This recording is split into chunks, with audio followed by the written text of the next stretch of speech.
From the Library of Congress and the Smithsonian National Museum of African American History and Culture.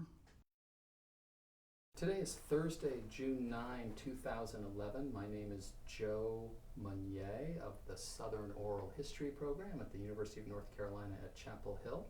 I'm with videographer John Bishop. We are in Orangeburg, South Carolina, to complete an oral history interview for the Civil Rights History Project, which is a joint undertaking of the Smithsonian's National Museum of African American History and Culture and the Library of Congress. And we're delighted today to be with you, Mr.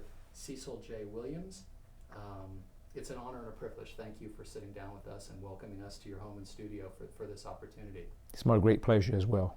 I'm just very much looking forward to the session today. So let me start our conversation with, can you just give a basic description of your childhood and youth and family and early education?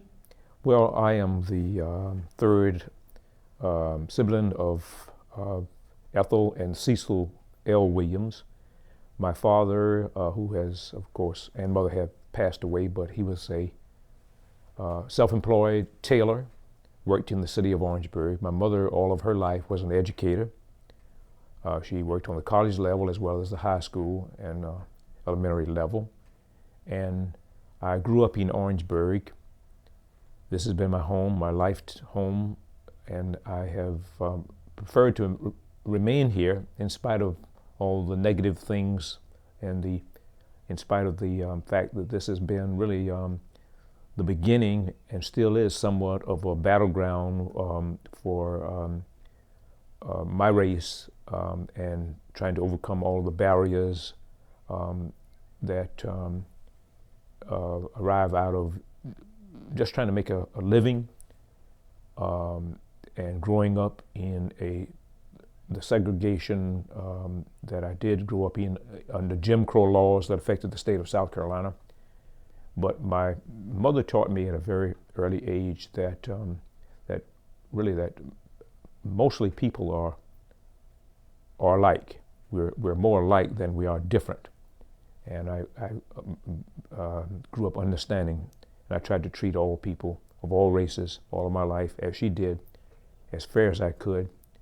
And I think that her lessons and my father's lessons, I think, have helped to make me the person that I am today. And but I become aware of what's going on relative to race and civil rights probably around 7 or 8 or 9 years old.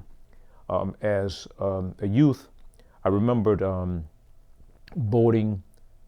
At that time, we had a bus system here in Orangeburg, bus transportation system. And I remember boarding the bus, and my awareness of segregation probably came about as she told me that we had to sit in a certain section of the bus.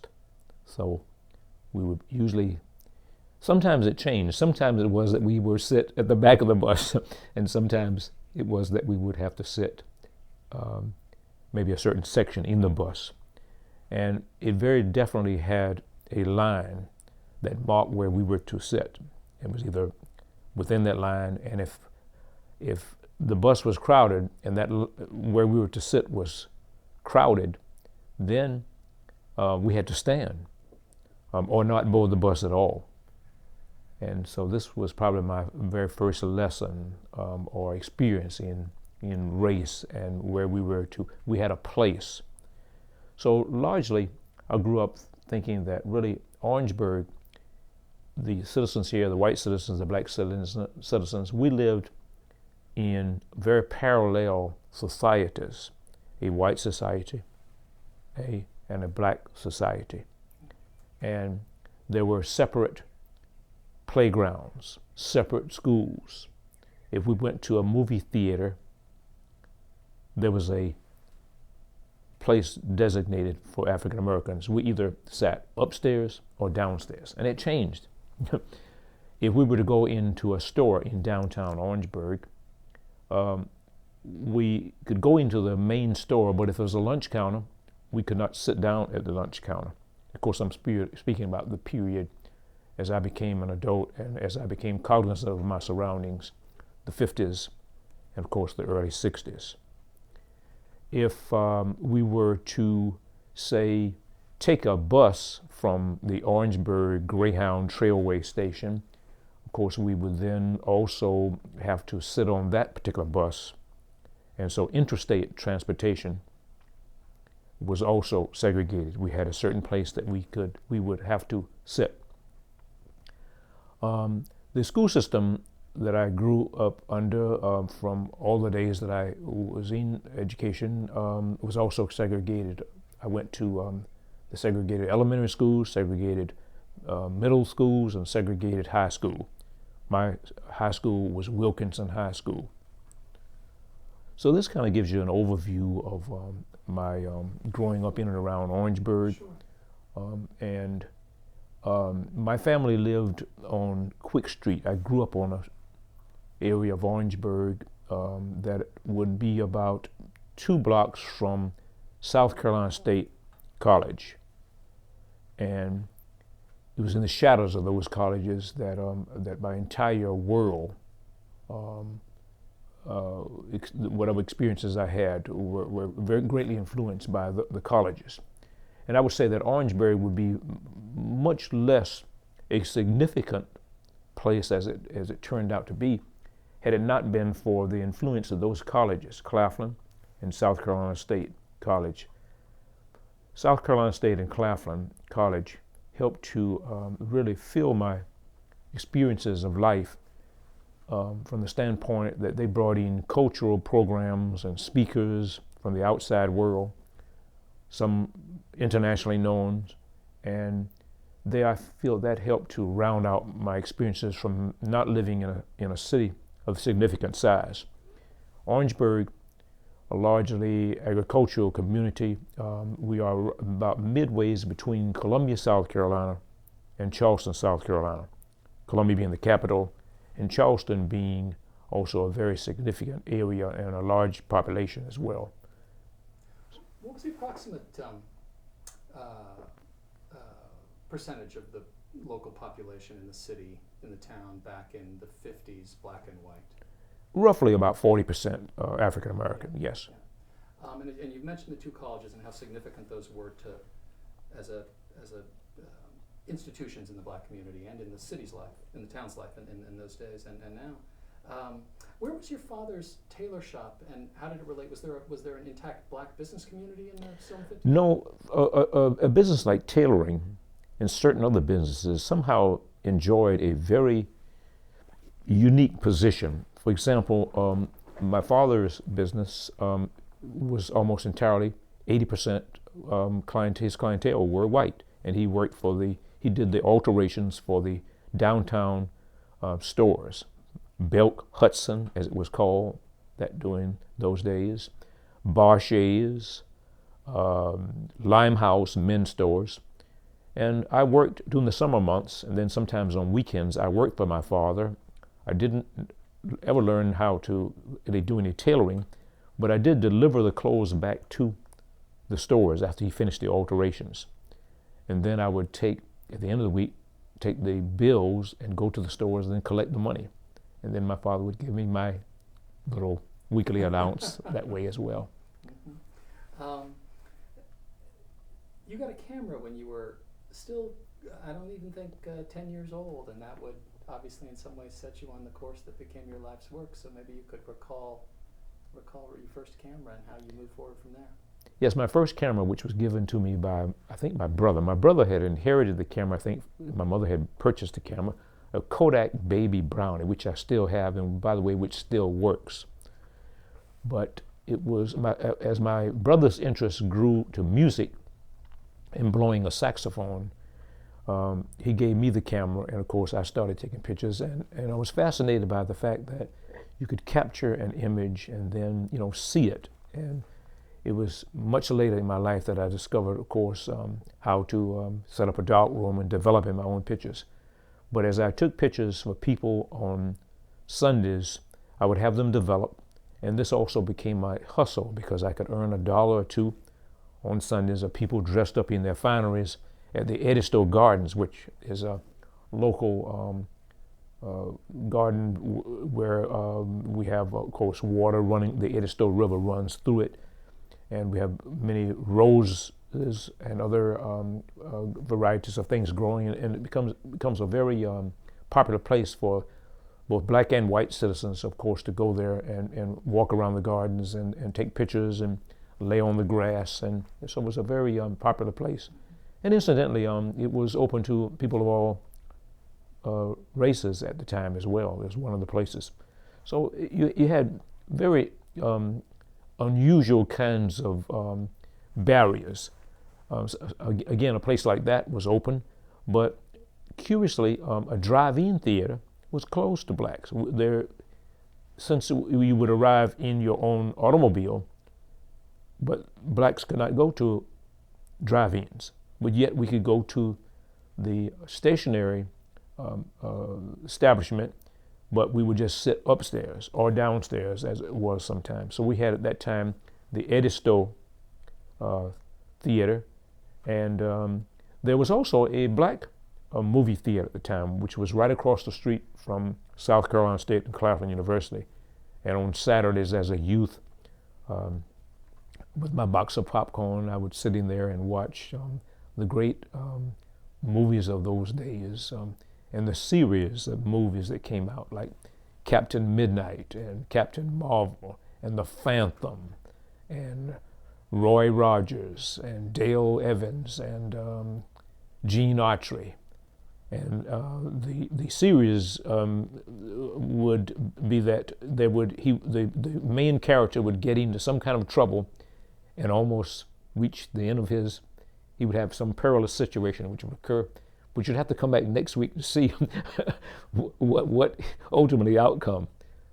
And so I grew up with that kind of background. Of course, it was a culture that was developing right underneath my very eyes, and of being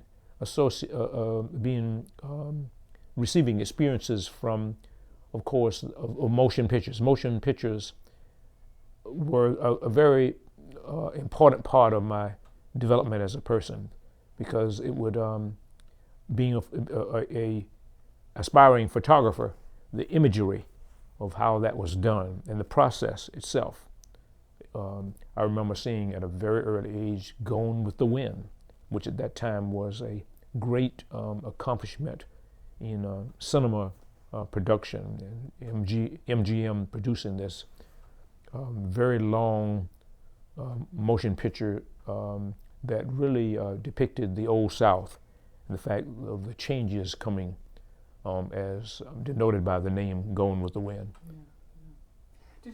Would you say that your household was a race-conscious household? Were civil rights, were race issues things that you talked about around the dinner table, or was it obviously it was something that was active and alive in the community? Was it at your dinner table? Yes, but we did not encounter the barriers until, of course, we left our what I thought was a very comfortable household, and I don't think I could ever say that there was one day when, even though my family was low income, I don't think there was ever one day that we didn't have to eat what we wanted to eat. So I have very caring parents and grandparents, as it turned out, as sometimes my mother and father would leave me in the custody of my grandmother, who was, of course, again, very wise. She had the wisdom, of course, years of living under, her entire life, she grew up under segregation. But from my mother's side, we grew up also with another kind of denominator that was kind of puzzling, because we were of mixed race. On my father's side, Indian and black, and on my mother's side, black and white. So this was kind of puzzling, because my mother was of a skin color that if you saw her, you would not know what race she was. And my father, of course, coming with an Indian background, Indian and black, so it was very confusing to a youth of 8 or 9 years old as to where to fit. and how to fit into this very mixed bag of racial placement that we were had to adhere to or abide by, or the other thing that was puzzling was that the fact that I grew up at a time when all this was state-sanctioned segregation, legal segregation. It's a little difference between, I think, that kind of segregation and maybe and some other type of segregation, but legal segregation where the state and I guess the nation, the county puts up signs in the courthouse that says white water fountain, colored water fountain. The state which runs the schools and the city which runs the schools says you can't go to this particular school if you are colored. So the places where we were able to go to school or shop, take a bus, we had federal, state, city, and county regulation of these laws that affected me as an African American growing up. Sure. During the time. Sure. Yes. When did you first connect your camera to civil? Joe, let's stop for a second. Over back. We just took a short break. Okay. Mr. Williams, when did you first connect your camera and the issue of race? Well, probably around 12 or 13 years old. You were Maybe born even, 37. I was born in 1937, yes. Maybe even earlier, but looking back and when I was gathering information for the books that I had published, this was something that I also was kind of trying to connect and get all the dates right. But of course, a lot of my photographs begin, of course, in my own household and my family and the surrounding areas. But probably around 11 or 12 years old,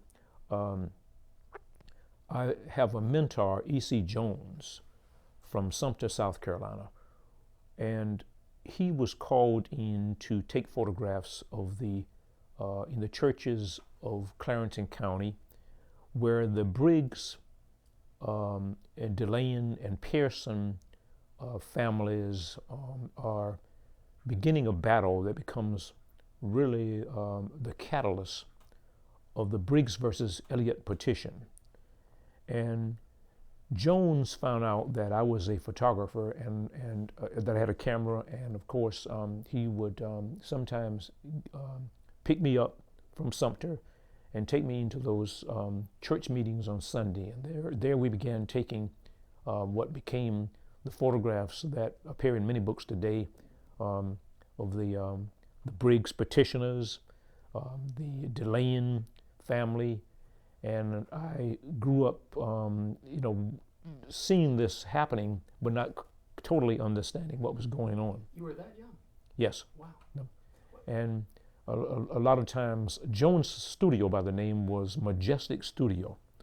And sometimes in the pictures that I might have taken, or sometimes the ones that he took, you might see his camera, which had on it, again, Majestic Studio. Sumter was a very important city at that time because we had the Air Force base there, and Jones would purchase the out-of-date film supplies and paper supplies, and then he would give that to me. And as I began to develop get my darkroom going, he would also sometimes kind of compensate me for my time. And as he became the official photographer of South Carolina State College, he pulled me into, of course, taking pictures for State. Because if I could take pictures at State College, that would save him an 80-mile round trip coming from Sumter. But as the NAACP and Reverend J.A. DeLane, called him into action, of course, and then, of course, I accompanied him, and that's how many of the photographs that we come up with relative to Briggs versus Elliott. Sure. That case, those are how those came about. Yeah. Two questions. One quick aside. How did you first become connected to Mr. Jones? Well, Mr. Jones was a very close friend of my, at one time my high school principal, and one time my high school teacher, Mr. Robert Howard. They were, of course, at one time students at South Carolina State College. So Mr. Howard recommended to Jones that, of course, he knew I had a camera. And my better cameras, by the way, were also were the cameras that I used that the high school bought. For example, I remember using, of course, I was fascinated by film, and of course, they had the 16 millimeter Bell and Howell camera, and the 4x5 Crown and Speed graphic, and the 2.25 by 3.25 Speed and Crown graphic cameras were among the cameras that my high school allowed me to, well, not only high school, but actually when I was in 9th and 10th grade, I was able to use those very expensive cameras at the time, more so than the cameras that I had. I grew up taking photographs with the first camera, of course, was a Baby Brownie, but it had no flash unit. So I could not take a picture of anything that required a flash unit. But I think I took one of the first pictures with a flash unit and a flash bulb. Of course, I have a picture of Thurgood Marshall coming off the train. You think that might have been your first? Well, that wasn't one of the first pictures, but it was like, but see, a flash bulb at the time. Yeah. Keep in mind, you can buy a camera for maybe $15 at the time from Sears Roebuck. But the flash part of it, the flash bulb, was sort of out of sync because a flash bulb, in comparison to what you could buy a camera for, was very expensive. And it only flashed one time and it was gone. And so typically I would go and maybe at 13 years old, as I did, take pictures of wedding. And I'm putting 12 pictures in the bride's wedding album. And I only took 15 pictures of the whole wedding. So, because if they were taken with a flash, that was a very expensive part of it. But the photograph of Thurgood Marshall coming off the train happened because a gentleman by the name, who was the president of the NAACP, took me to Charleston because in my mind he had described this big lawyer that was coming down from New York, and they had this big trial going on in Charleston, South Carolina. And that's when I took Thurgood Marshall on one of his trips to the South, where he got off the Silver Meteor, and I snapped this picture of him on the Silver Meteor. The president of the state NAACP then was? The president of the Orangeburg branch at the time was a gentleman by the name of Squire Morgan. Exactly. Yes. And the state?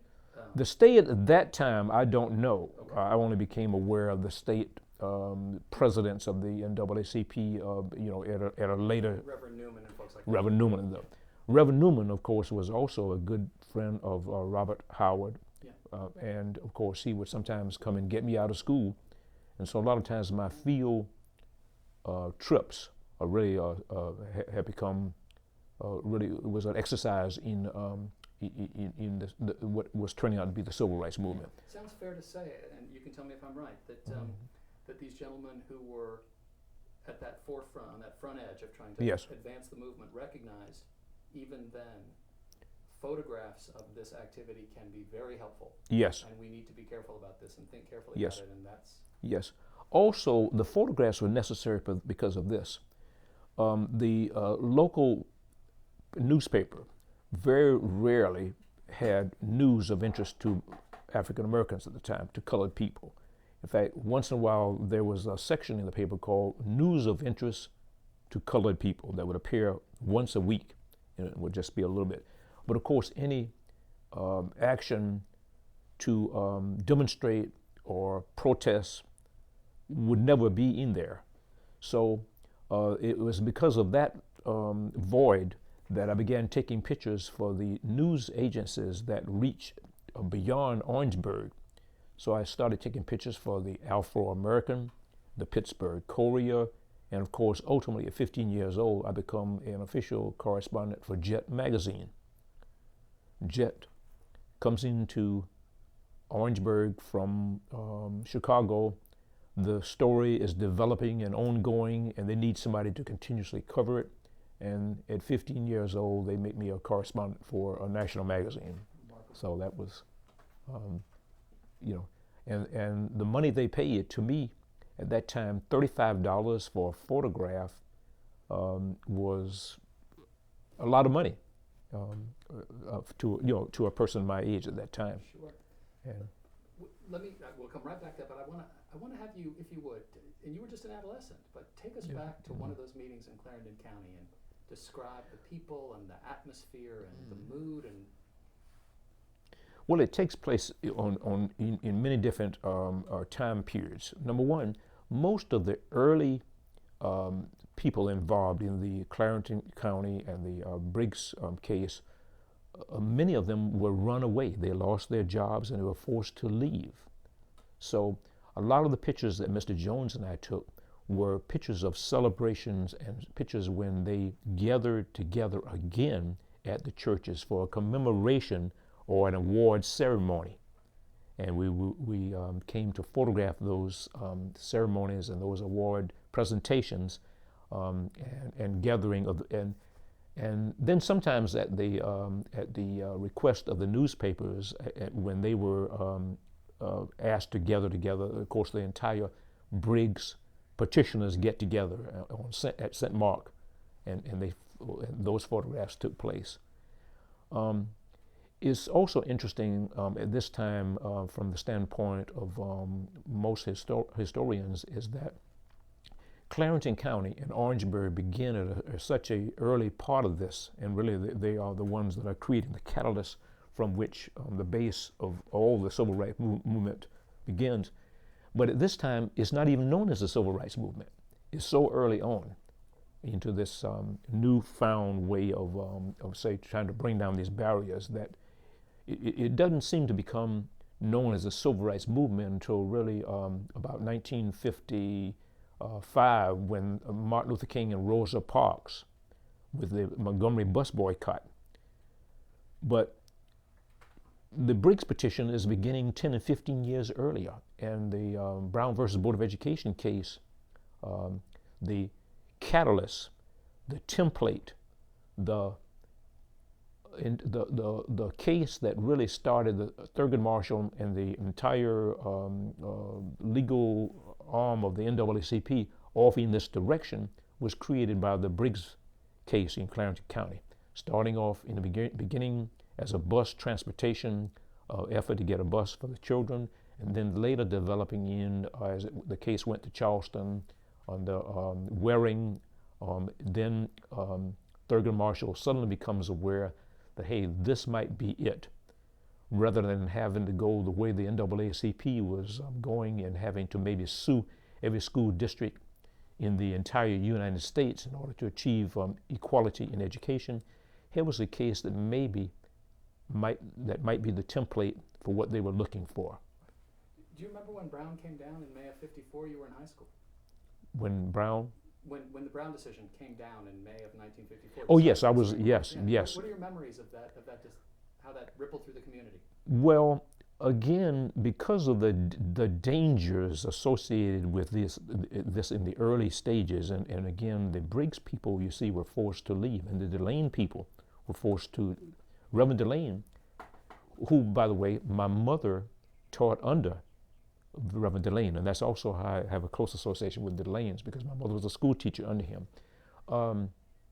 You have this danger aspect of that's not often written about, that's associated with it, that you don't really just talk about this because anyone talking about this might find themselves visited by the Ku Klux Klan, or you might find yourself, if you're working for, see, the employment situation was mostly in control of whites, and almost everything, any type of employment was really at the mercy of the white leaders. And if you in any way were found to be associated with this effort to overthrow their way of life, your livelihood or sometimes your life was also in danger. So I remember, to answer specifically your question about what did I think after the Brown versus Board of Education case occurred, it was one that was sometime, in very low tones discussed, and you only discussed it maybe within the Black society that you and other people that you knew, but just generally out there. And now, if you're going back to 1956, this was something that was not the celebration that you might think that it would be, in that it was the pivotal case that brought this all to a turning point. Yeah, it's fascinating because you already knew from that direct personal experience with these families that the consequences could be Yes, so charged with violence, so charged with this, yes. with the ultimate, all these ultimate consequences. Yeah. And in the small parts of Orangeburg County and Ellery and other little cities in Cameron, you see here you had an extreme form of racism that was also violence attached to it. So there are many kinds of stories that have never been reported about people who just disappeared. And Had that kind of violence, that extrajudicial racial violence, the Klan, others have formally or informally organized, had that impinged on your immediate family directly or near extended family in your childhood years? no, my mother and father warned me about it, though. Some white businessmen went to my father and told him that I better, they advised him to advise me that I better be careful, because they began to note that my pictures were appearing in the magazines and newspapers, and outside agitators were using me to report on what was going on here. And so probably 3 times maybe they went to him. And my mother was sort of isolated from it in that she was a part of the school system. And knowing what happened to Reverend Delane, she often talked to me in a kind of a hushed way, because you see, again, people of my mother and father's era and the time they grew up in, they learned to deal with segregation and what was happening all around them, and they formed sort of an accommodation type of relationship in a way to get along and also to put bread on the table. If they were actually going out alone, they would be again subject to all kinds of situations which would have interrupted their lives. The unity that they later become a part of in the demonstrations that developed in the late 50s and after in the early 60s, of course, then together they were able to then participate and then join forces, and they lose any individual isolated attempts to antagonize them or fire them or what have you. But when it was in the early years, it was very dangerous to, it was, again, here are people coming together, and we're talking about trying to change the state and federal, and we're talking about constitutional change and things that would affect that, and overthrowing state government. And this is more or less looked upon as being anti-government or anti-treason or something. You see, we were, it could be met with all kinds of ways, and then a legality attached to it as well by the governing sources. Did your parents ever find it necessary to ask you to stop doing this work? No, in fact, my parents supported my efforts. They saw the advances and they purchased me the cameras. I remember doing a very severe thunderstorm, and during those days, of course, you were taught to, and maybe even now, taught to kind of remain quiet during a very heavy downpour and thunderstorm. I remember this particular time that as the storm was developing, I lay down on the floor, and my mother laid on the top of the bed. And as we were waiting for the storm to pass, and we of course cut off all the lights, and my father is on a chair also, and everybody's remaining quiet. And I remember this was my way. I had a captive audience there to sort of beg my mother for that camera that I had seen in the Sears and Roebuck catalog. And so that's when I took the advantage of, and they ordered me a Brownie Hawkeye, I think, camera. And this was the camera, of course, with the flash unit attached with it. And At that time, I think $75 from Sears and Roebuck. And this was the way that you got something, because the stores in Orangeburg or Columbia or Charleston probably would not carry that. There were no camera stores, as I remember, even in the larger cities like Columbia or Charleston. So you would order things like this. And photography was not nearly as popular. Maybe there might have been in African American society, maybe one out of 10 families might have had a camera. Right. So me having a camera was very rare at the time. Exactly. Yeah. Let me we've talked a little bit about Clarendon County and how it set an early path towards Brown. Orangeburg will be a place where immediately after Brown, you get an unusual movement. Yes. Quickly emerge. Yes. And just before we get to that, I want to ask one more thing. I know in early 1955, the Klan is also active in response Yes. to Brown and the climate created by Yes. Brown, and the political climate shifts on race, etc., becomes a very active consideration. You photographed a Kkk rally. Well, not exactly. Okay. I attended a Kkk rally. Yes. It happened that I covered, I at this particular stage of my life, I was a contributor to the Orangeburg Times and Democrat. I took pictures for them of wrecks, and I chased fires and things like that because they would pay me $5 for my photographs. And of course, anything happening in Orangeburg, I felt myself to be somewhat of a correspondent for them. So, And that was the standard everyday white newspaper. right, Yep. that is correct, yes. So I remember this particular incident where I went to a basketball game at Wilkeston High School, and I took pictures for the yearbook and the newspaper, of course, which I was also the editor and I was also the photographer. And the Klan rally, which was held on the Belleville Road in a wooded area, was announced in the paper. And when I read it, without really thoroughly thinking a lot about it, and without asking my parents, and of course I must have been about 14 because I knew I had my driver's license, and of course I could drive, and this gave me access to moving around and taking pictures.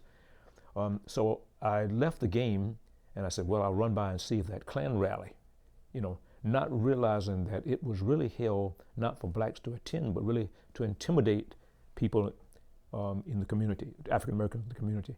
So when I got there, the Klan rally was already over, but there remained, and out front there were about 2 or 3 cars, and one of the cars was a highway patrol car, and there was a truck, I think, and one other car, which I did not know who it belonged to, but standing there at the end of the Kkk rally was this highway patrolman and the Grand Dragon, who had taken off his hood, and they were there talking, and also they were putting out the remains of the cross burning because it was all over and everybody had left.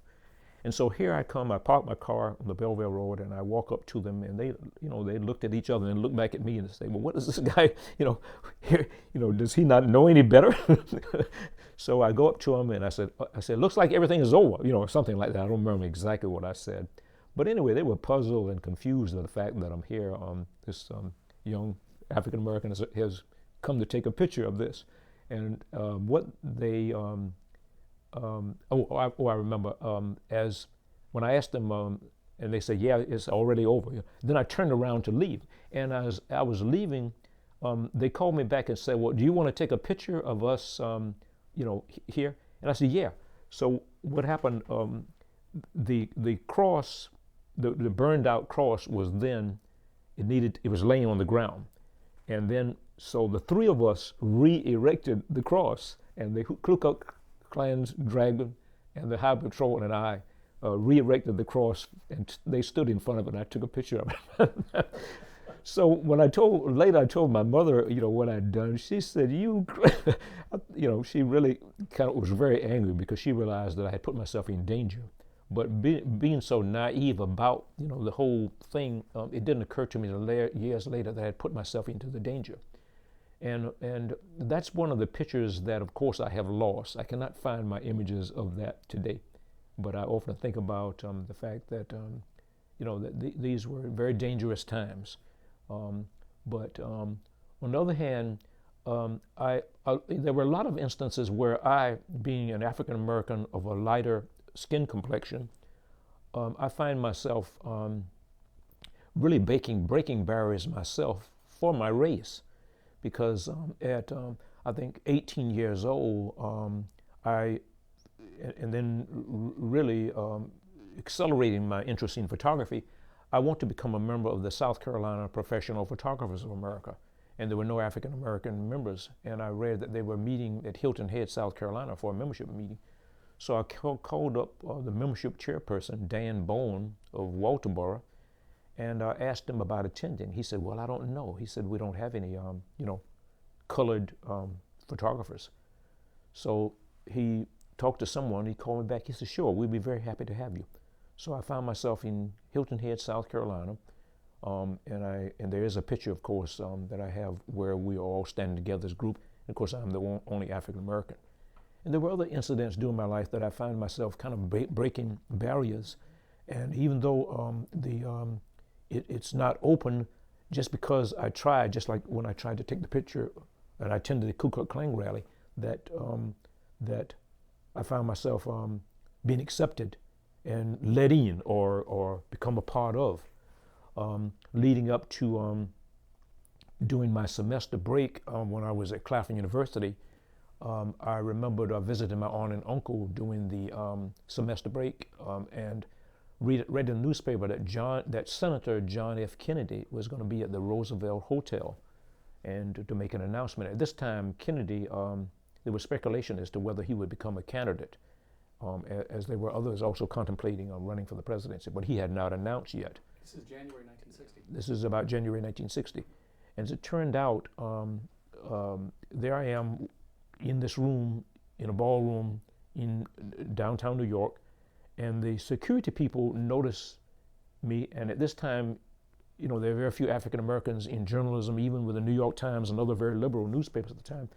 And they walk over to the hotel, walk over to the to where I am rather in the ballroom, and they began to remove me from the room. And just at the moment they were putting me out, Senator Kennedy and his wife were coming up to the podium, and they stopped them. And he came over and we talked a few minutes. He gave me one of his cards, and he asked me about why I was there and that kind of thing. And I told him that in my political science class at Claflin, we had discussed the fact that he might be a great president if he were to run, or he was to announce, if he was to announce. And anyway, he after we talked for a few minutes, and again, here's this room full of press, and here I am, they're talking with the person that would later become the president of the United States. And anyway, he asked, he cleared 2 seats and told me to sit down here. And I sat down by Chet Huntley and David Brinkley, who were on the front row. And this gave me a great, I didn't have a telephoto lens. And of course, most of the still press photographers were they had them situated in the back of the room. And the TV people had, of course, the best view. But all the still photographers were way back in the back. So this gave me very good close-up pictures of then Senator John F. Kennedy. The significance of me being there, though, I think it was the most opportune time, because it was at this press conference that he announced that he would be a candidate. And so I send my pictures to him at Hyannisport, Massachusetts, wherever he is on the campaign trail during the time on his road to the presidency. I get an invitation to attend. When he lands in Columbia, South Carolina, I'm the only press person allowed to go in the Caroline airplane, which was his 10-seater plane that he used to fly around and campaign. And here I find myself, in conversation often with, again, a gentleman that becomes one of our greatest American presidents. So there's unbelievable story come true that I had that kind of association with a person that, again, on the background of that, Johnson, of course, the enactment of the Civil Rights Acts and so forth lead from that. But I was very much disturbed, of course, by his early death and all the things that happened as a result of that. Sure. But again, one of the most fascinating parts of my life growing up as a photographer were those events that surrounded that. Yeah. Let's pause just a second here, John, if we could. We're cooking. We're back on after a short break. Mr. Williams, let me ask you to let's spend some time talking about the emergence of the movement after Brown in Orangeburg. We've talked about the fact that there are 2 black colleges here, a very strong black community of substantial size relative to the town's population and such. But Orangeburg will really be a place where you have a level and an intensity of early protest that, as we were talking before we started the interview, is oftentimes lost from the narratives written by historians about these years. And so let's spend some time really talking about that. Orangeburg is vital, and in my way, of the second of 4 incidents, in my opinion, that really created America's civil rights movement. And you see, most of the people that were involved with the early Briggs case and DeLane and Pearson, they were run out of Clarendon County, and they are not here. But there's a gentleman by the name of Billy DeLane, and there were other leaders over there that still remained, and they were steadfast in resisting any. They were self-employed, and they could exist, say, without being ostracized or their loans called in and other things that the system used to fight back against this integration attempt to do what they were doing. So what happened? The movement then spreads to Orangeburg, second most. And that's why I think it is also a battleground, again, almost never mentioned in any history books other than my own, as being really one of the second battlegrounds, or the second of 4 events that lead to the creation of America's civil rights movement. And what happened here, again, the importance of it is that the closeness with the 2 communities. We are really 30 miles from Summerton, South Carolina. And only 24 miles, I think, you have where the county line are. So it also, its importance to the civil rights movement also underscored by the fact that where does Thurgood Marshall come to after the Brown versus Board of Education victory? He comes back to Clarendon County and Orangeburg, South Carolina, and speaks at the gymnasium on Claflin University. And he inspires then, in about 1955, the community of Orangeburg to be one of the first in the nation to encourage their parents, to send their children in a test of the Supreme Court's ruling. So Orangeburg, again, becomes an early testing ground of the Brown versus Board of Education premise. And so... Forgive me the interruption. Yes. Can you tell me a little bit more about that appearance by Marshall, as you recall? Thurgood Marshall. Well, Thurgood Marshall, who I remember very vividly as being a very powerful, very in his mannerisms and his voice, and he also used to curse quite a bit. And you can imagine my joy in being able to associate, because of the fact that I'm the one here in Orangeburg almost exclusively, that I'm on the inside of the movement. And most any other kind of press that would be associated with this, because they would not be African American, they would be on the outside of the movement. So here I am have this very inside position as a photographer. But so when Thurgood Marshall comes back to Orangeburg, of course, I get in on the meetings and get to take a picture when they're talking. I remember him talking with the leaders of that time, say James Sultan, Matthew McCollum, and others. And he speaks at, again, the Seabrook Gymnasium. And it becomes a rally, and it becomes a time when funds are needed to try to support the ongoing effort.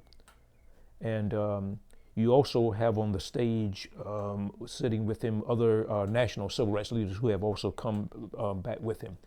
And I remember riding in a car where Thurgood Marshall is in the front seat and I'm in the back, and there are two other persons, and we go from visiting people that have again sacrificed a lot to the civil rights movement, and also people that were willing to actually help financially, who were able to financially assist with the movement. And then, of course, on the evening of the rally, he makes this a presentation before a crowd of around, I think, 1,100 people. The gymnasium is full, it's packed. And it's a time when I'm using a 4x5 Crown graphic, and also I think I have a Rolleiflex camera at the time as well. And I'm taking photographs of this rally, and I have probably in the entire series of photographs, perhaps maybe a dozen pictures. Unfortunately, my negatives are beginning to deteriorate. My 4x5 negatives of Thurgood Marshall have begun to kind of curl up, and it looks like a cancer is almost eating them. And my 120 size negatives are beginning to fade away. Fortunately, around 20 years ago, I began, well, it might not have been that long, because I remember it would have to be 17 years ago, when I was working on Freedom and Justice. And we were in the early years of digital. I scanned them in on floppy disks, and now I have preserved those images. And my images of John F. Kennedy, Senator Kennedy, also beginning to fade away. And I've tried over years to maybe get some sort of grant, because I have probably maybe 100,000 images that maybe only a very few have been scanned, and really they have appeared in the books that I have published. But Thurgood Marshall, again, was one of the most impressive people I've seen. And actually, I did not associate him with being that person that maybe 7 years earlier or 4 years earlier that I had photographed in Charleston, South Carolina. Because again, in the mind of an 11-year-old, you're photographing someone, and I only have a chance to take one picture, and that's him coming off the train. And then I'm not sure whether we stayed in Charleston that night or whether we came back, but I remember that we could not get in the courthouse during the Briggs hearings in Charleston, South Carolina. But getting back to Thurgood, again, he was just an amazing person, and the opportunity that I had in being with him, and the opportunities I had of photographing, again, a person that becomes a United States president, again, it was almost as if it had a divine purpose in mind that I be present to get those kind of events that really become the almost South Carolina's exclusive heritage, and give some credibility to a lot of the individuals that came out of that. The fact that this really happened. For example, I have pictures almost exclusively of a group of people that paid quite a price, the Ellery school teachers. And in no other publication other than mine has what they did been reported. And now other history books are beginning to pick up on this. So again, I felt that it was my defining moment as a photographer to maybe to be present, to really capture these events, and then now have them so that history can be faithfully recorded, and they be utilized as we go forward.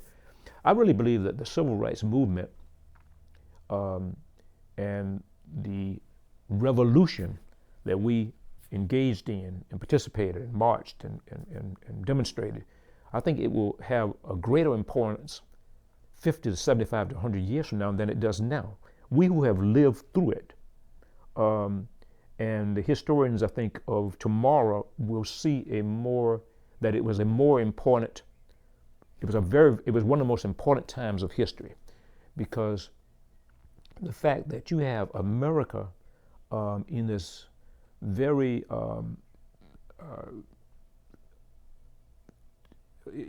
I guess in a way I could describe it as being between a rock and a hard place. Here America is with the emerging democracy that they're trying to position themselves worldwide, and other countries noting that they are not treating African Americans fair. And the civil rights movement helped to establish America as a country of integrity, a country where morality and the freedom and justice and the equality of all citizens. I think this came out of the civil rights movement. And America, I think, is a better country today for everyone because of the civil rights movement. And so I think that future historians will connect this a little better than the present historians have. You said it very, in describing the rally in the gym on Claflin's campus in '55 with Thurgood Marshall, you reminded me of something that I think would be very interesting to have you talk about. You graduated high school in '56. Yes. And I'd like you to talk about the following a little bit, because I think it says a lot about the realities that prevailed at the time. You're offered President Turner, I believe, Yes. at State, Yes. offers you a scholarship. Yes. That will be rescinded. You'll Yes. later get an offer, sort of a parallel offer to Yes. match that in a way, Yes. from Claflin. Yes. And the one is a state-backed institution that draws some of its funding from the state. Yes. Claflin has its roots in the Methodist Church. Yes.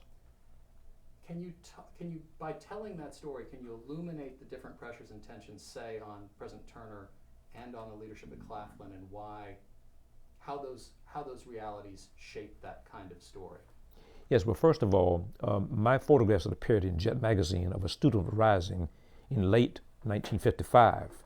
The students had come, you might say, to the assistance of Orangeburg citizens who were involved in trying to overcome. They had their parents had sent their children had asked to petition school District 5 to send their children to school. Yeah, this is crucial. You're Okay. right. That there's an early petition in Orangeburg by black parents Yes. to integrate the schools. And again, the path from that was, again, Thurgood Marshall's visit. And then the parents are encouraged and they petition to integrate the schools. In fact, you provide an image of that original petition in Freedom and Justice. Yes. Yes. Yes. So what happens, again, as State and Claflin students are urged to get involved, we have a student leader by the name of Fred Moore, the Student Government Association, and he is ultimately expelled for leading the students who are supporting the citizens of Orangeburg in a boycott, in a counter boycott. And of course, at the time, this is in a lot of papers, national news. The New York Times carries stories. This is on the Jet magazine, the opening story, and so forth. And Mr. Williams, yes. Forgive me. Yes. Can you tell that in a little bit more detail? Okay. The activity by whites to pressure these black petition signers, Yes. and how the events unfolded. Yes, as the parents who signed the petition to send their kids to school, their names are noted in the local newspaper. And then some receive threats, intimidation. Some people have loans calling in. And then there are others that, and the list dwindles down from around 20 down to around 9, I think it ultimately. And what happens, whatever way the people, the whites in Orangeburg, a white group forms called the Citizens Council, and they seem to be the source of the pressure. And anyone supporting the cause of the parents sending their kids to school, of course, is also subject to some kind of pressure. So black citizens bound together and they form a counter boycott. and they come up with a selective a list of selected merchants that they will not support, who are members of the Citizen Council. And one in particular is the owner of the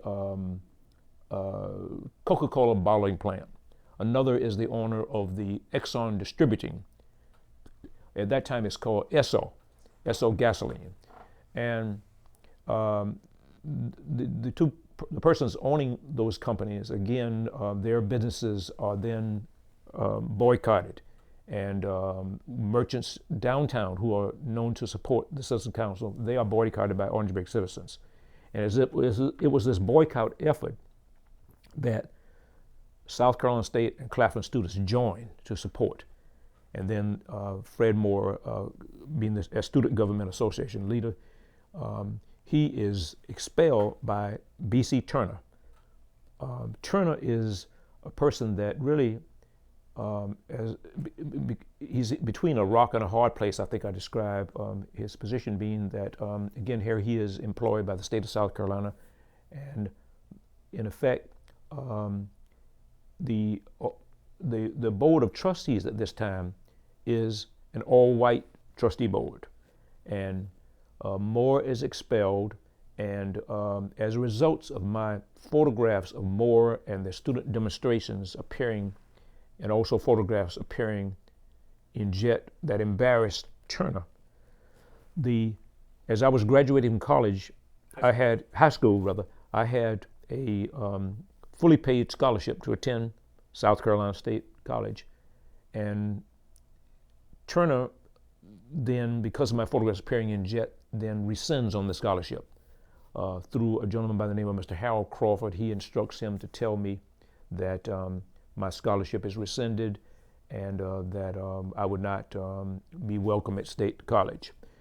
At the same time this is happening, there's a new president occurring or being elected to Claflin University, Dr. H.V. Manning.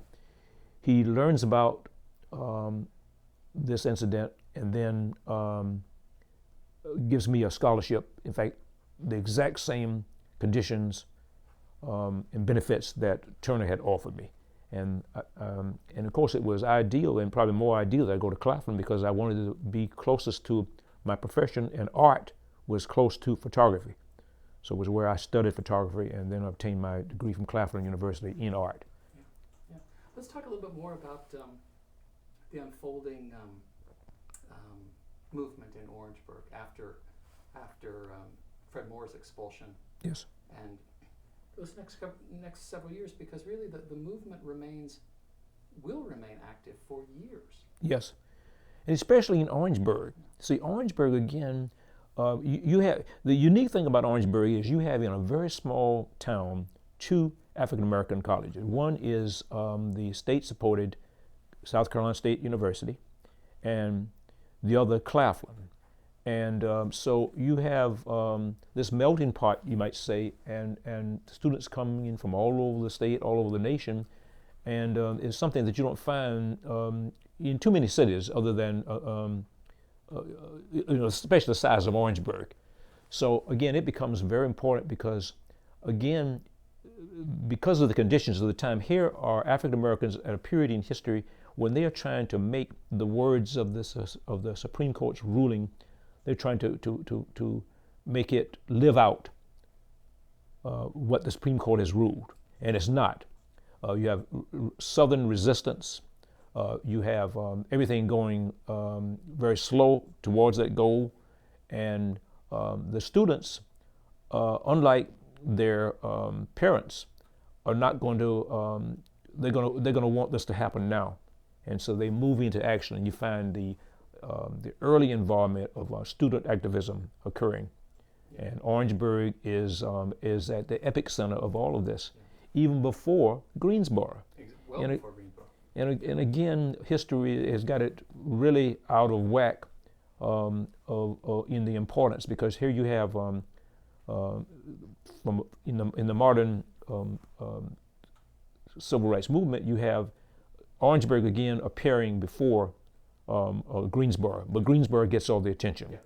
And Martin Luther King and Rosa Parks getting all the attention in Montgomery, Alabama, and here is the Briggs situation happening that created the platform from which Martin Luther King and Rosa Parks were even reacting from. That is Brown versus Board of Education. Exactly. So Let me just clarify one thing, just to make sure my understanding of the one thing about the petition is clear. yes, As I've read, and in fact probably also drawing on your work, yes, one of the concerns that prompted that quick and aggressive reaction from the Citizens Council in Orangeburg when that group of black parents petitioned the school board was this was very soon after Brown, and a great fear that on the part of the white community that, oh my gosh, there may be no alternative legal result from a standing petition but the desegregation. yes. So they were trying to literally sort of erase all names, have the petition become moot because everyone had withdrawn. Is that correct? Yes, they were trying to put pressure on them for them to withdraw their names. So that there would be no existing petition at that point. Correct, yes, yes. Fascinating. And my, turns out that Arthur Rose, my art teacher, was one of the signers. He was from Charleston, South Carolina, and often our art education classes would turn into discussion about the movement because he was so much involved, and he was willing to put his children, and he put his name, and he's one of the signatures, and again, a very unforgettable, a very creative person, but yet he was, he had a very fiery attitude. He wanted it to happen, and he was willing to give probably his life to make it happen. Yes. You've just mentioned Mr. Rose, Professor Rose, and earlier you mentioned that the group of school teachers. And can you give that account, what happened with the teachers, and of course you would photograph their. Yes, after Brown, the state of South Carolina is just in turmoil. They're trying to find all kinds of ways to circumvent the Supreme Court's ruling. And you have some schools with the threat of opening their doors to African Americans. They're even just closing the school down. And in Cameron, South Carolina, 9 miles from here, in fact, you have the one school that just closed up. But you also have reaction from the all-white legislature in Columbia where they are trying to think of and pass all kinds of laws to again circumvent the Supreme Court's ruling. And one of the rulings or the legislative actions calls for any teacher to declare before they are reemployed for the upcoming school year, to declare whether they are members of the NAACP. The Ellery School teachers in April of 1956, rather than sign this document stating that they are not members, they prefer to resign. The school principal, Mr. Davis, knows of my involvement with Jet Magazine, feels this is a historical moment, that these teachers are taking this very serious, this is a very serious action. They're giving up their jobs. He calls me to photograph them. The teachers, after I arrived, they all line up in front of their school, and I take a picture in front of the Ellery Training School. And they, again, the importance of their action is sort of underscored by the fact that at this time, Jet Magazine is about that big a magazine, and the centerfold being right in the middle. And at this time, this picture is across the 2 pages of the Jet Magazine. And it becomes the largest picture ever published in Jet Magazine at the time. And they are called by Jet Magazine as quiet heroes, because again, they weren't involved in marching. They just preferred to give up their jobs rather than deny. The NAACP was really being outlawed in as many kinds of ways. They were thinking, the state legislators and politicians were trying to come up with all kinds of methods to really say that the NAACP was communist inspired. They were trying to make it very, in any community, especially Orangeburg, membership in the NAACP was considered to be very risky, because if you worked, and again, the employment is almost totally in the hands of white citizens. if you were found to be an NAACP supporter, you might be dismissed just for that. And the problem too being that if whites who didn't want to do this were found not to do this, then they would receive pressure from the Citizen Council and other white citizens. So it just ricocheted like that. So they, in effect, almost had to do many things they didn't even want to do. But the Ellery school teachers, of course, their effort was in some way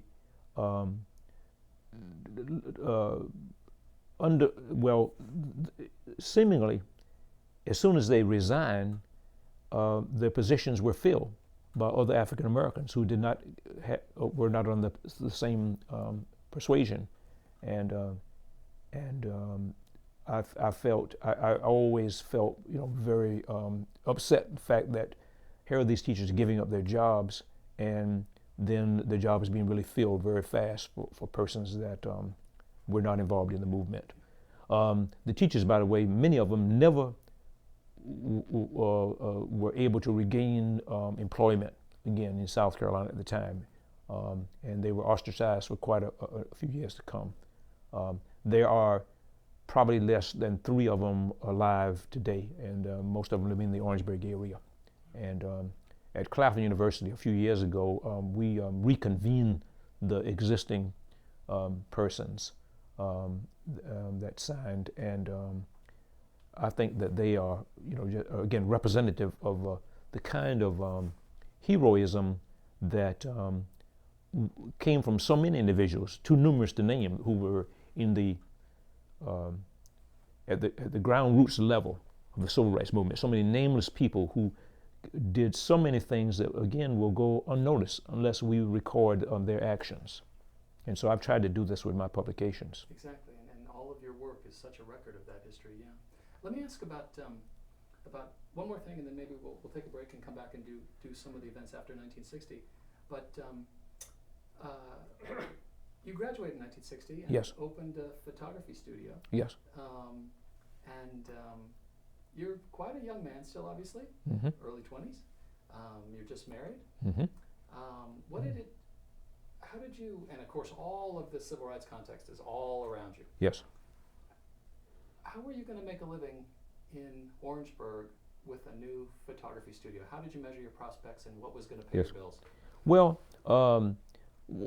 there are, at this time, a black business, because of the separation of the communities, a lot of times you had support from black citizens, and that was a unique aspect of it rather than white citizens.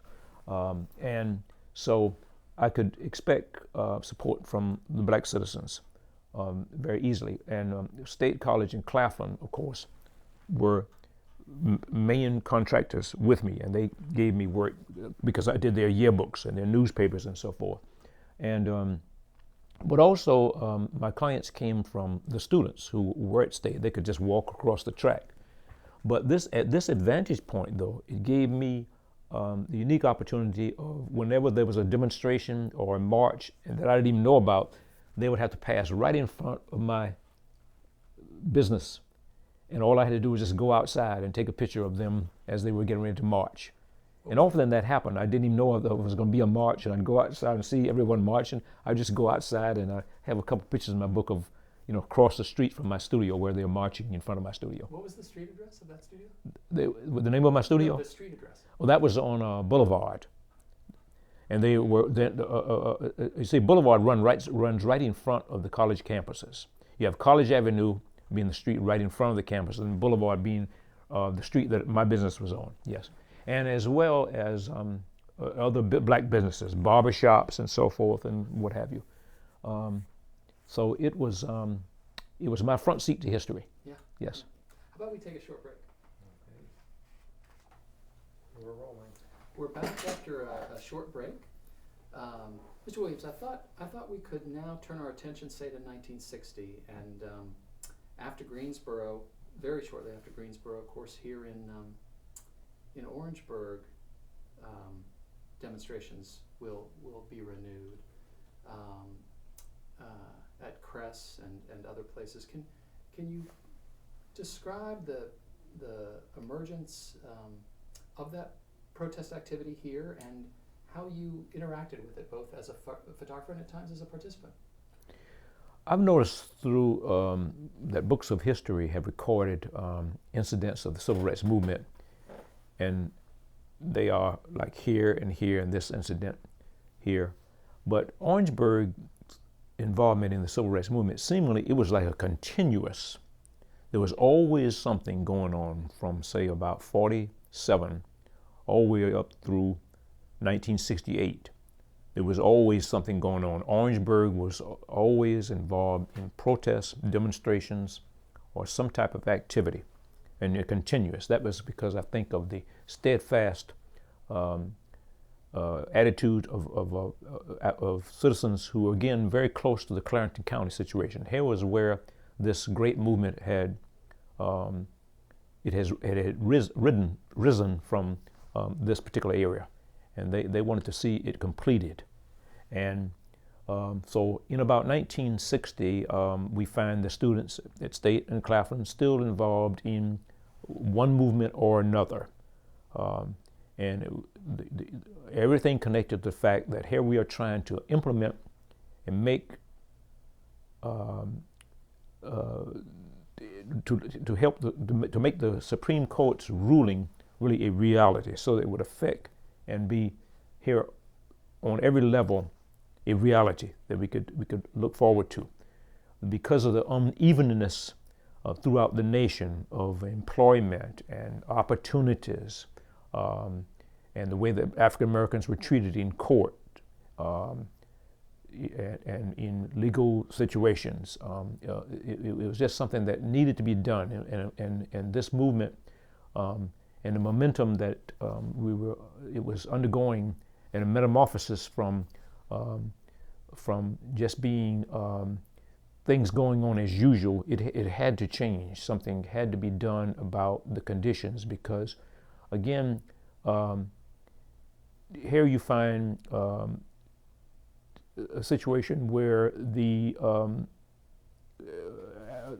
soldiers are returning from fighting America's wars, African American soldiers. They go to the European theaters, go to Japan, Korea, Vietnam, and come back to the United States, and then find themselves again treated as second-class citizens. And again, this is something that had to be changed. James Sultan is a person that comes to mind here in Orangeburg as being an example of a leader who, after returning from, I think, World War II, really found himself really in the middle of the Orangeburg movement and the effort to get the children into the public school systems of Orangeburg. He's at the forefront, along with Matthew McCollum and others. But around 1960, you also had on the college level an incident, or maybe not, well, an incident, but actually Harvey Gantt of Charleston, South Carolina, was granted through the legal system and through Matthew Perry and Constance Motley Baker. He had achieved the victory of being ordered by the district court, I think, of South Carolina, to be admitted to Clemson. And it was my great opportunity to be able to cover this event exclusively for Jet Magazine. In fact, I represented not only Jet Magazine, but since there would be a limited number of people even on the campus of Clemson that day, I also represented the black press. There were only 3 African Americans on the campus of Clemson University at the morning when Harvey Gantt became the first in modern history of his race to go to Clemson University. And I remember covering it with, again, some awareness that violence could happen at any time. This is happening at a time when James Meredith was injured while involved in an activity, I think in another state, and you have some other violent activities that are taking place. SLED, in order to contain this particular incident, though, has ordered the school closed just for Harvey Gantt's admittance, and all of the faculty has been ordered to leave the campus, all the students and Harvey Gantt, and a sea of reporters really are the only ones, along with SLED and police authorities, as he is being admitted to Clemson University. And SLED's effort to maintain the security of his entrance, they wanted to be able to contain, in view of the fact that there had been violence in previous attempts for an African American to enter a university. In fact, I think in your book you mentioned the reason there were just the 3 African Americans there that day, you and I think 2 other members of the press, because the university administration told the black employees of the campus not to come to the campus that day. Yes, Yeah. yes. Even the black employees of the dining room were ordered not to report to the campus. I had been a part of a convoy, I think of about 3 cars, one involving Matthew Perry. Again, Matthew Perry and Constance Motley Baker had assisted Gantt in gaining entrance to the Clemson University. And it had been I think it had been about a 4-year court battle.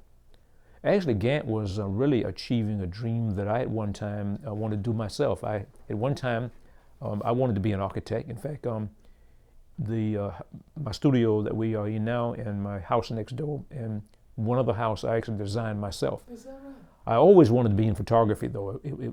No matter what else I would have gone into, photography would have been my mainstay. But at one time, I wanted to be an automobile designer, and then one time an architect. Wow, I should say for the record, these homes and this building and your home next door are quite extraordinary pieces of architecture, John. Especially given this area, Yeah, where you don't have contemporary design being very popular. So you wrote a letter, I think, way back to Strom Thurmond. Right, requesting that at that time, an African American wanted to study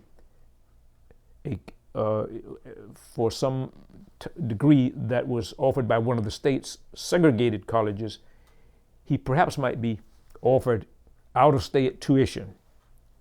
So I wrote to, at that time, Governor Strom Thurmond, and of course I never got a reply. I followed the procedures but never got a reply, so I was kind of ignored altogether.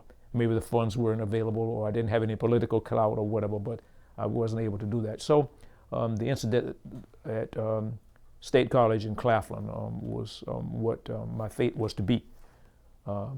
But on Clemson that morning, again, things went along very quietly. Everything took place, and Gantt became, again, the first of his race to go to Clemson. Incidentally, back in the doing Reconstruction, African Americans had attended the University of South Carolina.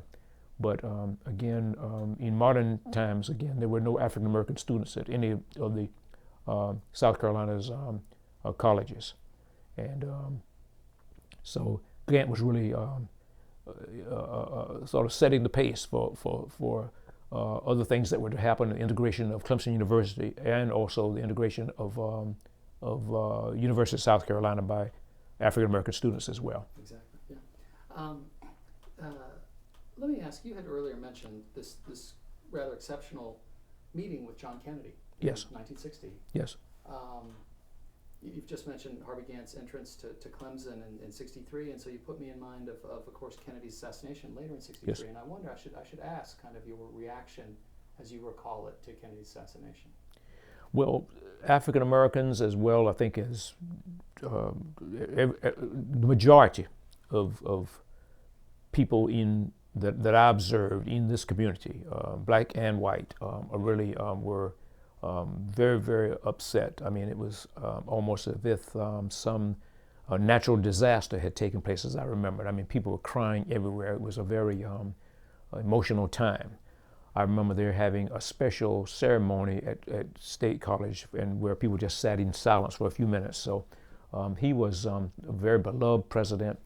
And again, during his very short time in office, had demonstrated a willingness to try to change the image of this country and put in place some of the laws we had talked about. And I, by the way, was invited to the inauguration, but was unable to go. I think I would have enjoyed that, but for many reasons I wasn't able to go. But he put into place many of the things, again, that under President Johnson allowed the Civil Rights Act of the mid-1960s to take place. And of course, then we have some of the great changes occurring in race relations in the United States during that period of time. But I think it came about because Kennedy set it into motion. Yeah. Let me ask about, let's talk a little about the ways in which Orangeburg did and did not change through these years. And I thought we might start that conversation in 61. You took an extraordinary photograph of two young African Americans on the step of a white Presbyterian church, where I think they are met by the mayor of Orangeburg. Can you tell that story and what that represents? Yes. Two friends of mine, Dorothy Van and Emmanuel Hickson, wanted to attend a church in downtown Orangeburg, and I think for the experience. And they were both from other states, I think one being from Virginia and the other one being from, I think, New York or maybe another state. So on this particular morning, I got a tip from someone that that these two students were going to go to the I think St. Paul Church in downtown Orangeburg, and I got in my car and went down there, but I didn't know which church they were at, so I really just circled the area. And finally, I saw the students about to go up the steps. So I jumped out of my car, left the door open, and I ran up the steps. And they had already knocked on the door. The door was closed and services had already begun. And in a minute, a person poked their head out of the door. It turned out to be a Mayor Clyde Fair. At the time, he was a member of that church, but he was the mayor of the city of Orangeburg. And I photographed a picture of the two students being rejected. And I also observed him when he said that this is a segregated church, you can't come in, go worship with your own people. At this particular time in my life, and this picture was also had a very powerful influence on my life as well. At this particular time, seemingly my relationship with the state newspaper and the Times Democrat isn't one where I can actually sell pictures to them. So what happened, I thought this picture to be of great importance, and I drove to Columbia, South Carolina after I developed the pictures. At that time, the Associated Press was located on the second floor of the state newspaper. And I carried the picture into them, and I think I sold it to them for $35. The next day, around the world, the picture was on publications in Germany, many countries, in many other countries throughout the United States, and many newspapers, including the front page of the I think at that time the Washington Star, which was the most prominent daily in Washington D.C., and I think the New York Times. Then it was in magazines and newspapers later on. But on the day after, again, on the front page of papers around the world, showing that this Southern mayor refusing entrance to a church. So it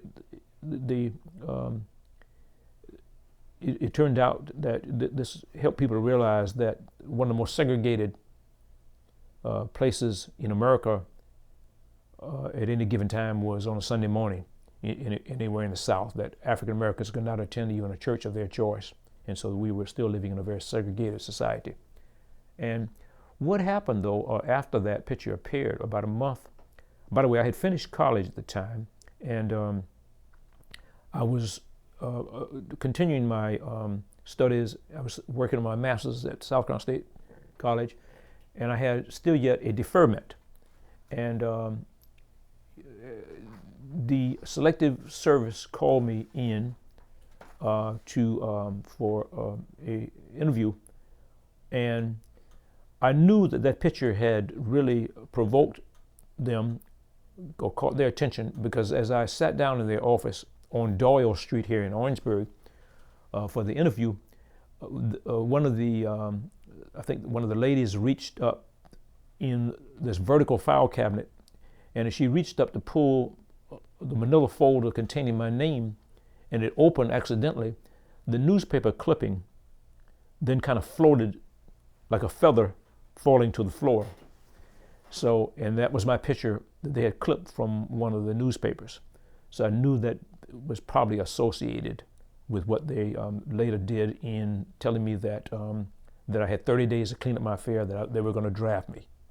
So I didn't want to be in the Army. I joined the Air Force, but I had to close my studio, just kind of leave everything as it was, and I felt, again, this was another way that they, you might say, finally got me, because they had, again, worn my, and this is the system, you might say, and some of the, I'm talking about a general attitude, but here's one of the persons that's fanning the fires, here's one of the ones that's publicizing these things that happen, here's this person that's helping to wreck our way of life, was in the mind of many people, including the people that made up the Selective Service Board.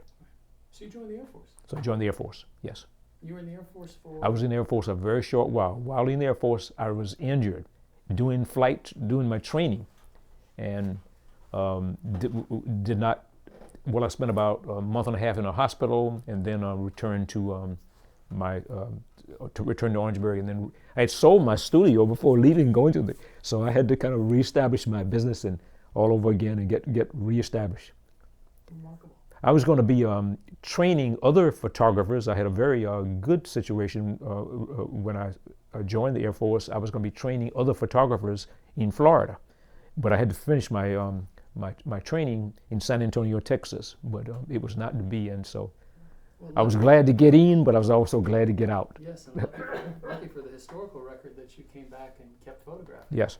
Let me ask about a few more things, and let's spend the last chunk of our time here together talking about '68. But Okay. along the way, you will photograph student protests on the steps of the state capitol in Columbia in '62. Yes. Again, now you made a very good point a few moments ago, and one I want to acknowledge that this is a story more of continuity than Yes. of episodic outbreaks. Correct. But we do tend, you're right, we do Yes. tend Yes. to focus on moments rather than Yes. than the continuum. But Yes. these landmarks in the history here in South Yes. Carolina, the student protests in state capitol '62, the desegregation of University of South Carolina in '63, very interesting challenge to racial segregation in the waiting rooms in Orangeburg, at a local hospital here in Orangeburg in '63 with Miss Blackwell, Rackley Blackwell, and you're even approached by a white citizens council member, you think, with an interesting offer along Yes. that span. Yes. If you would, Yes. let's talk about that, and then we'll talk about '68. Yes, I don't remember the exact year, but I remember probably 2 times in my career being approached by persons associated with the Citizen Council. And again, since the employment situation was almost entirely in the hands of influential white citizens, a black person's fate was often determined by them. And if you were known to be associated with the protests that were going on, you might be fired, or something else might happen to you, or you're a loan called in, all kinds of things to disrupt your life. And so I took a picture of a meeting of concerned citizens at Trinity Church, and it was a picture of showing their faces, because I took it from the standpoint of the podium back on the there must have been someone in the black community who told someone in the Citizens Council that I had such a picture, or it was known that when there was a meeting, Cecil Williams probably had those pictures, one or the other. So this person that I identified even up to today as Jack approached me and offered me, he just came up with all kind of offers to see if I would sell those pictures to him, and of course I never did. I thought that this was an attempted bribe, and I went back to Reverend Matthew McCollum, and I told him that this is what had happened, and but I had refused, and that picture would never get to them. But mainly what they wanted to do was to take my picture and then see what faces they could identify, what members of the community could be identified, that they would be able to put some kind of pressure. And mainly they were interested in, maybe even from the leadership standpoint, who were the ones that would. Often in the paper you would have a report from the papers that saying that, well, hey, our black citizens of Orangeburg, it's not them that's doing this, it's these outside agitators or communist infiltrators that wanted, that would not let situations lie as they were. Although there may have been some of that, still yet, again, there was no communist infiltrators when this whole thing started, and it was an African American a movement that black citizens started. Let's tell me about as the context for the Orangeburg Massacre in '68 at the bowling alley, or in relation to the desegregation, the attempted desegregate the bowling alley. How much did Orangeburg change after '64 and '65 with the Civil Rights Act and the Voting Rights Act? How much did the community change? During the period of, say, '62 to '68, many things you had a lot of tokenism, you had a lot of blacks being hired various places, you had most places after 1963, 64, and 65 and the Voting Rights Acts and the other civil rights legislation taking place, you had a lot of them changes taking place, and they were felt here in South Carolina, and they were very much appreciated, and the citizenry, they were enjoying the benefits of those changes. But there were some pockets of resistance. Some places, for example, the churches still were largely segregated. And then also you had some places like bowling alleys and restaurants that in South Carolina had still not welcomed African Americans for them to go into or to shop or whatever. And one here in Orangeburg was the All-Star Bowling Alley. Any student leaving State College or Claflin, or any citizen walking uptown from the area of the campus and going up into the city of Orangeburg, if you were on Russell Street, you would pass by a strip mall on the right-hand side, and out front there was a sign that hung identifying this as the All-Star Bowling Alley, but then there was a small sign that said white only. So if you were walking uptown to spend your money for to purchase something, you would pass by that sign every day, or if you were riding by, you would see it. It was large enough. It's about maybe a 7-inch by 3-inch sign that said white only. And so this is one of the facilities that did not allow African Americans. The students, some students at State College who had been driving to Columbia to bowl and going other places because they were not welcome there, decided that they would not, take this anymore, and they decided to try to go to the bowling alley, and they were arrested. And then, hearing about the arrest, there were others from the campus that also joined. I get involved on about February the 6th, wherein I hear that there's a commotion going on at the bowling alley, and that the students from State and Claflin, and being the yearbook photographer for State and Claflin, wherever the students were, I would catch all of their athletic activities, all of their student activities, all the Lyceum programs, and so here they were involved in a protest, so that's where I was. And what happened, the students and perhaps 250 or 300 students are in the area of the strip mall, and you have approximately 50 or 75 highway patrolmen, city police, and others that are there, and they're trying to tell the students to leave the area, go back to your campus or you will be arrested. And just as all that was going on, a student pressed against a glass in one of the vacant stores in the mall.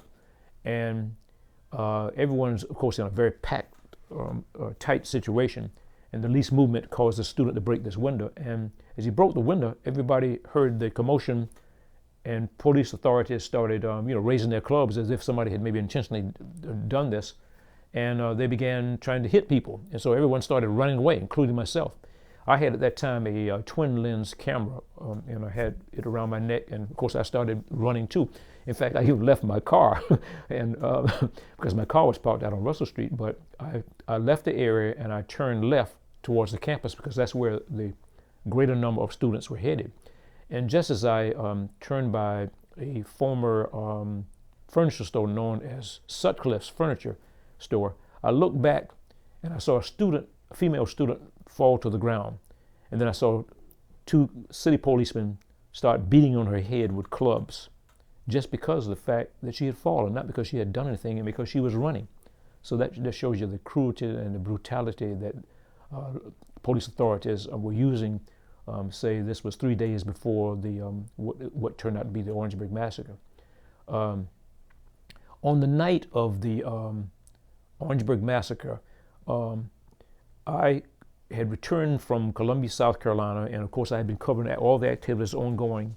And I came to State College from the area again on College Avenue, and right in front of Claflin. I could not get any further because there were police authorities blocking there. And I tried to circumvent where that blockage was, and I went to another area, but I couldn't get in there either.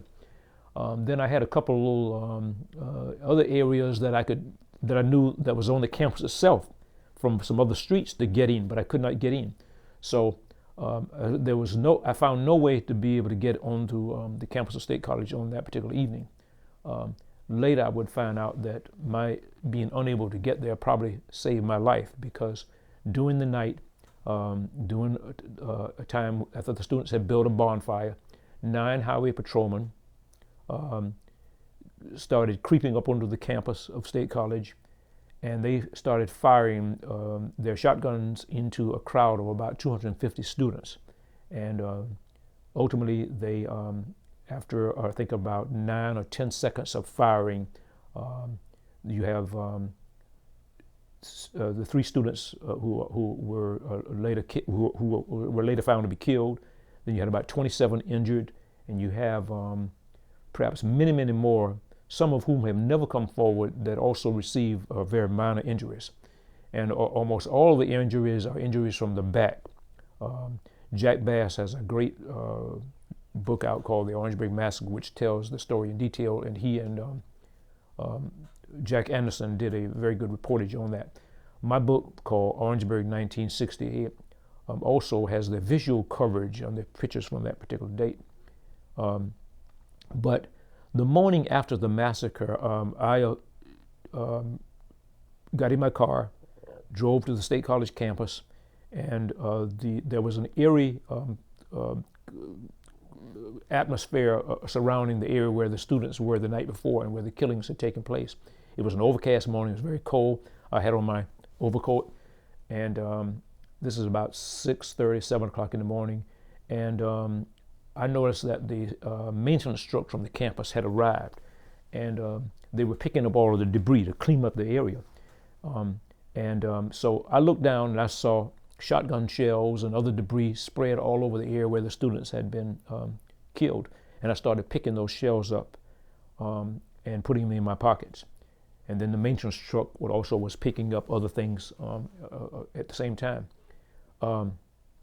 Later, after my picture appears in, I think Time and Newsweek and in newspapers all over the United States, I should mention that I took a picture of the shells of a student.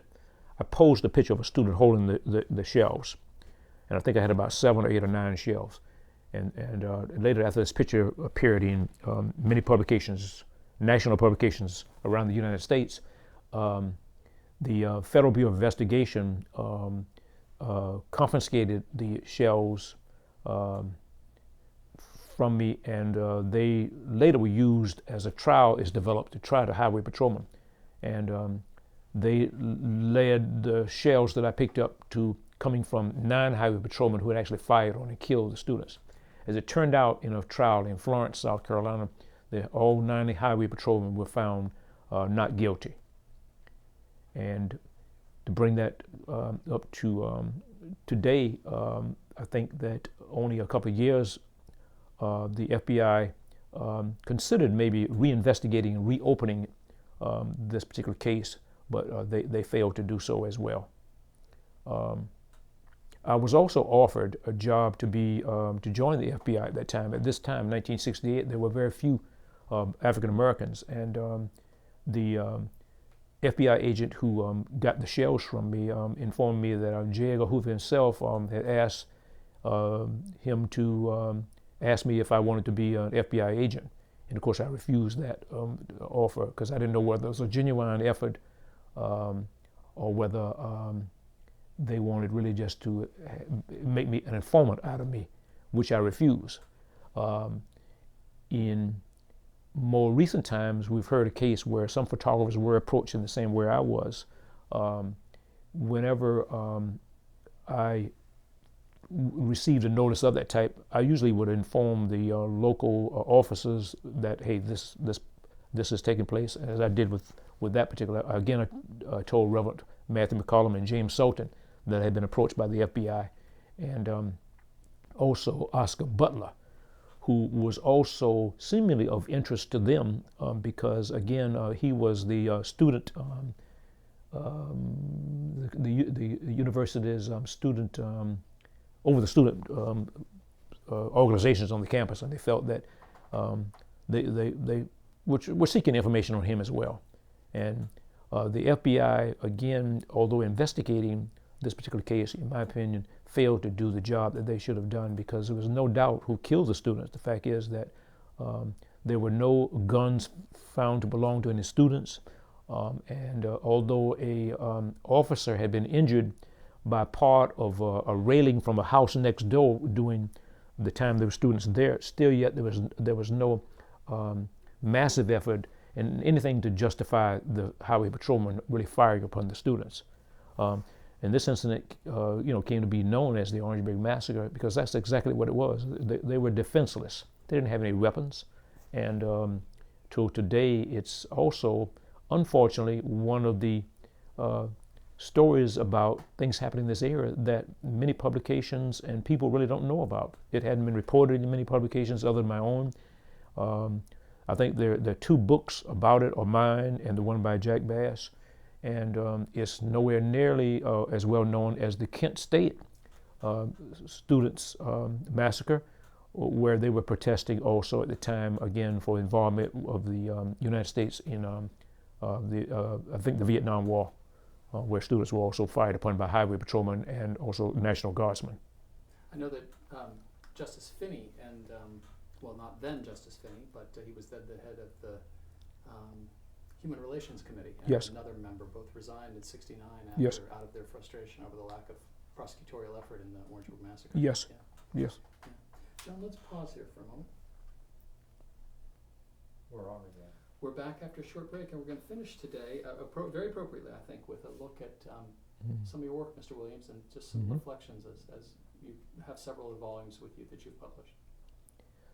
These are some pictures of that I think that I probably have probably more inside details than I think of any other civil rights publication I know.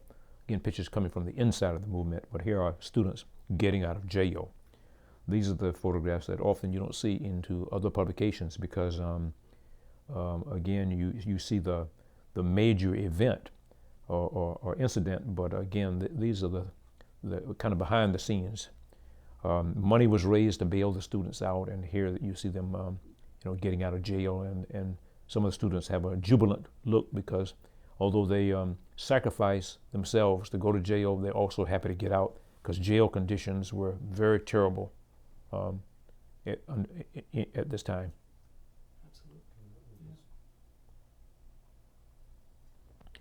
One of the largest demonstrations in civil rights history, the largest number of arrests occurred at what is called the Pink Palace.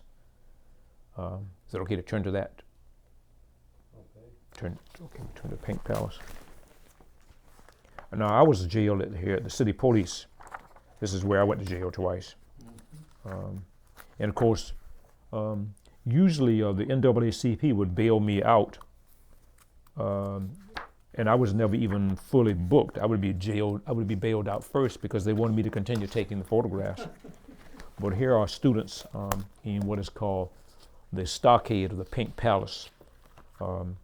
And one of the photographs associated with this was on the front page of the New York Times and around the world, where at one time the largest number of demonstrators ever arrested in a mass civil rights protest was this particular one.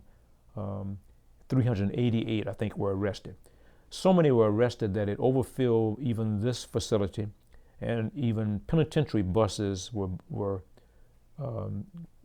called in from Columbia to haul the students back to the penitentiary. So again, this is about, I'm not sure whether this is 1960. 1960, correct? Yes. Yeah, that was the first real large Mm-hmm. direct action protest Mhm. after Greensboro. Yes. Okay. And I think what happened was, if I remember, and what that photo shows is how demonstrators were just sort of funneled into a Yes. fenced area behind the jail. Yes. Yeah. And it was a cold February morning. I remember that, and the students were wet. Their water hoses were called in, and they were wet and placed in these facilities. The other unique thing about America's civil rights movement, especially the events happening in the South, in the Deep South, and in South Carolina, and among the students that I have associated with, was the fact that students were well dressed. Often, when they participated in a movement, the men would have on a shirt and tie and a coat, and the young ladies were looking like they were going to church. So they were well dressed and they were well orderly. And they were well behaved even before Martin Luther King's call for passive resistance. So I think this is to underscore the fact that they wanted to peacefully achieve these objectives of equality and justice and freedom for all. Mm-hmm. Is there any particular? No, really, some other things that really come to mind. Oh, that's a beautiful. This is a photograph that I have in my office.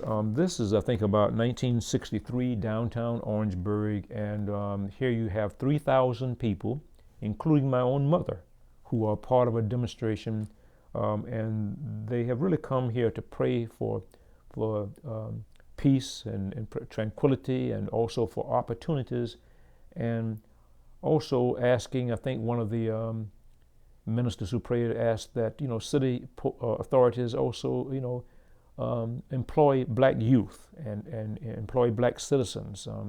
You have this time where you have almost no black city police, no blacks in the city council, no blacks in the county government, nothing. So it's still, even in 1963, a very segregated area that we live in.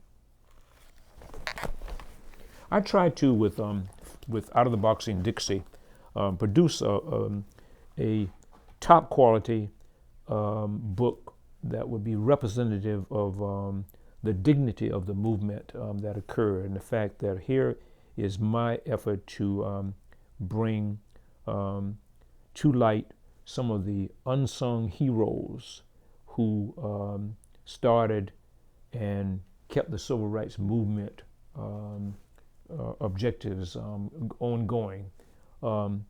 There is almost no picture of the people that most people associate with the civil rights movement: Martin Luther King, Rosa Parks, Jesse Jackson, in my book. Here are unknown, unsung heroes who are really making the movement happen and moving along, and at the grassroots level of the movement.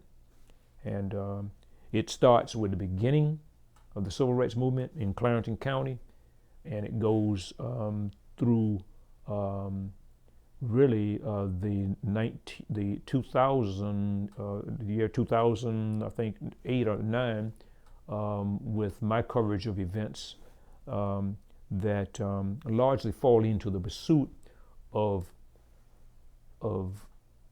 African Americans trying to achieve their full citizenship in America.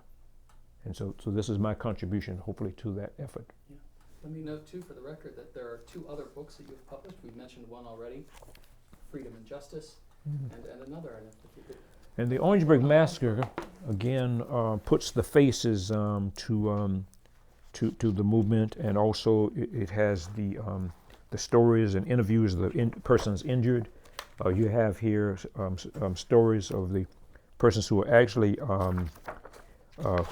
shot, and the words of how it was when they realized that they were bleeding, and very graphic illustrations, and again from the yearbook, which I was a yearbook photographer at the time. I tried to pull their picture of, what were they involved in at the time that this happened, and to add some background to what went on. Just remarkable. This is John Stroman, who was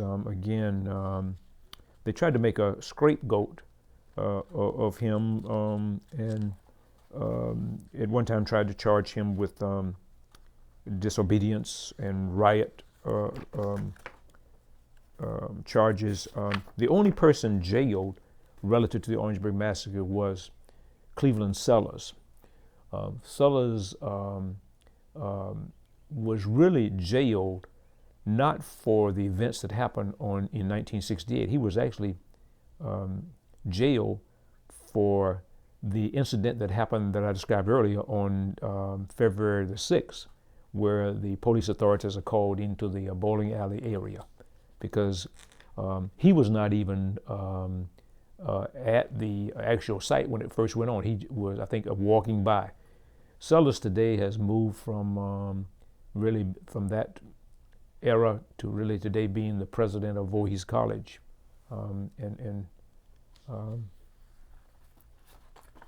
Mr. Williams, let me thank you so much Mhm. for being so generous with your time and Sure. your work and all Mhm. these just extraordinary Mhm. perspectives. Thank you. It's I'm been a very real glad to be a honor and part of privilege. this. Thank you for How's sitting it? on You are the one that is. Oh, I'm sorry. We're still on that. camera. We'll just cut for one. We can stop there. Okay. This has been a presentation of the Library of Congress and the Smithsonian National Museum of African American History and Culture.